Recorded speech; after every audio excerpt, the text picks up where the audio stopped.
This is the first thing you see at night when you're pulling up to the Westin, and I just knew that this was setting the bar for the trip. The lobby is indoor, outdoor, and this is the waterfall off of the lobby. There are beautiful water features all around the resort, and you just feel like you're really in a magical place, and you are. This is the view from our room. I literally watched whales from the balcony of my hotel room. You didn't even have to go on a whale watching tour.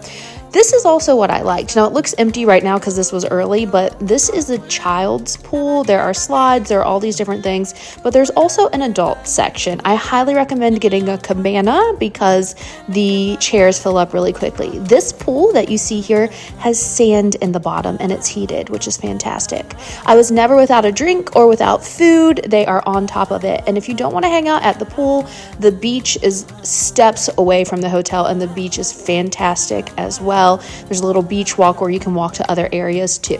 But you wouldn't even need to leave the resort because when I tell you there are so many options, so many places to sit and hang out, so many places to eat, and they're on top of it.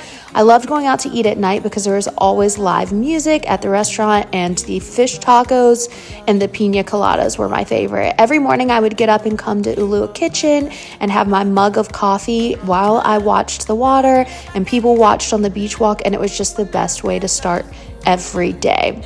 So you really don't need to leave the resort, but because you're right at Whalers Village, there are so many different restaurants for you to choose from. It's just perfectly located, but the resort itself is beautiful. Now, when you get tired of eating and drinking, they also have fitness options. So there's a room where you can do yoga and Pilates, but then they also have a very cramped weight room. I was actually kind of shocked when I saw how cramped the weight room is, but you know, if you need to stretch or do Pilates with mat activities, you can go into the other room. They also have an offering for group fitness that comes along with the resort fee, but overall I would just give this resort a very high recommendation. If we ever go back to Maui, I would like to stay at this resort again.